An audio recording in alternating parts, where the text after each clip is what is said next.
Hello viewers, कैसे हो। चलिए आज मैं आपको सुप्रीम कोर्ट की एंट्री पास किस तरह से लेनी है वो मैं बता देती हूँ। सुप्रीम कोर्ट में जब भी आपको विज़िट करना हो तो वहाँ पे एक ऑफलाइन पास बनता है, लेकिन इसमें काफ़ी टाइम लगता है। इस मॉर्निंग के टाइम पे काफ़ी एडवोकेट्स होते हैं, लिटिगेंट्स होते हैं, तो इसमें हमें वेट करना पड़ता है। और यही प्रॉब्लम को देखते हुए ऑनलाइन फैसिलिटी भी दी गई है कि हम ऑनलाइन भी जनरेट कर सकते हैं। ऑनलाइन ई पास बनाने से हमारा काफ़ी टाइम बच जाता है और ये विदिन 2 मिनट जनरेट होता है।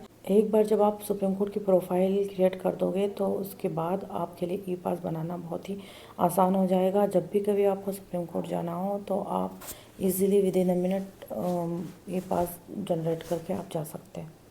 तो चलिए मैं आपको दिखा देती हूँ कि किस तरह से ये ऑनलाइन ई पास बनाना है।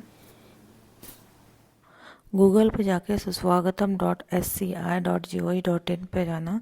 जैसे ये वेबसाइट पे जाएंगे इस तरह की आपको वेबसाइट दिखाई देगी। वहाँ पे आपको दो ऑप्शन मिलेंगे, एक एओआर के लॉगिन के लिए और एक विजिटर लिटिगेंट लॉगिन के लिए मिलेगा। एओआर लॉगिन भी सेम है जैसे विजिटर्स के लिए है। तो विजिटर्स के इसमें जाने के बाद आपको रजिस्ट्रेशन में जाना है। यहाँ जाने के बाद आप नेम, जेंडर, मोबाइल नंबर और जो भी कैप्चा दिया हुआ है ये सारी फॉर्मेलिटीज़ कर दीजिए, क्योंकि फर्स्ट टाइम रजिस्ट्रेशन में ये सारा फिलअप करना होता है। लेकिन ज़्यादा देर नहीं लगती है, आप ये अपनी इंफॉर्मेशन जल्दी से भर सकते हैं। जैसे ये इंफॉर्मेशन आप उसमें डाल देंगे तो आपके मोबाइल नंबर पे एक ओटीपी जनरेट होगा। वो ओटीपी को आपको उसमें डाल देना है और एक नया पासवर्ड आपको क्रिएट करना है। एक स्ट्रॉन्ग सा पासवर्ड आपको रखना है ताकि आगे ये आपको लॉगिन करने में काम आ सके। पासवर्ड कंफर्म करने के बाद आप इसको सबमिट कर दीजिए। इसके बाद एक स्टेप आएगी जहाँ पे आपको पर्सनल डिटेल्स भरने हैं, जिसमें आपका नाम, gender, date of birth, father name ये सब डालना है। फिर एक एड्रेस और अदर डिटेल्स भरने के लिए आएगा जो आपको उसमें भर देना है। और आप जो भी है, एडवोकेट है, डॉक्टर है, इंजीनियर है, या फिर कोई हाउस वाइफ है, या एडवोकेट इंटर्न है, जो भी है आप उसमें ऑप्शन देख के फिलअप कर सकते हैं। जैसे मैं लॉयर हूँ तो मैंने इसमें लॉयर भर दिया है। एड्रेस डालना था तो एड्रेस डाल दिया मैंने। यहाँ पे अपना स्टेट कौन सा है वो डाल देना और अपना ईमेल आईडी। बस यही चीज़ें आपको भर देनी है और सेव करना है। इसके बाद एक स्टेप आती है कैटेगरी की, जहाँ पे अगर आप इंडिविजुअल है तो इंडिविजुअल टिक करना, किसी ग्रुप के लिए है तो ग्रुप के उस पर टिक करना। इंटर्न के लिए, क्लर्क के लिए, एडवोकेट के लिए, इसमें सारे लोगों के ऑप्शंस है। लिटिगेंट्स के लिए भी है। तो जो भी सूटेबल ऑप्शंस हैं वो आप अपने हिसाब से देख लेना।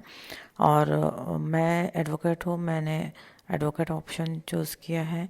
उसके बाद एडवोकेट की बार काउंसिल आईडी इस पे अपलोड करनी पड़ती है। सबसे पहले तो हमें उसका बार काउंसिल के आईडी पे जो रजिस्ट्रेशन नंबर होता है वो रजिस्ट्रेशन नंबर इसमें फिलअप करना होता है। जब आप ये नंबर फिलअप कर दोगे तो उसके बाद बार की आईडी अपलोड करनी पड़ती है।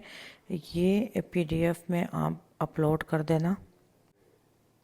आईडी अपलोड करने के बाद आपको एक आखिरी स्टेप अब मिलेगा, वो है आपकी फ़ोटो कैप्चर करने वाला। फ़ोटो आप उस पर कैप्चर करिए। अगर आपको लगता है फ़ोटो सही नहीं आई है तो आप फिर से कर देना, और जब आपको सही लगे तो उसको फाइनल करिए और उसको सबमिट कर देना।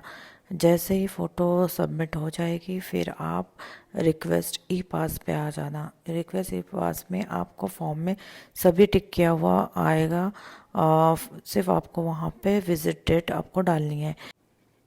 अगर आपको एक दिन से ज़्यादा की पास बनानी है तो आप उसमें एडवांस पास में जाना और आप जितने दिन की चाहिए आप उसमें डेट डाल दीजिए।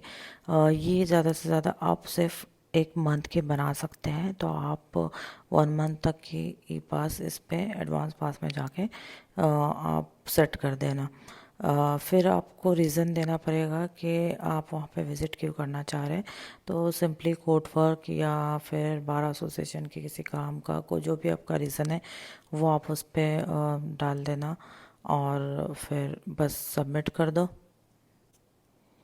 इस तरह से ऑनलाइन पास बनाना बहुत ही इजी है, आप बड़े आराम से बना सकते हैं, ज़्यादा टाइम नहीं लगता है।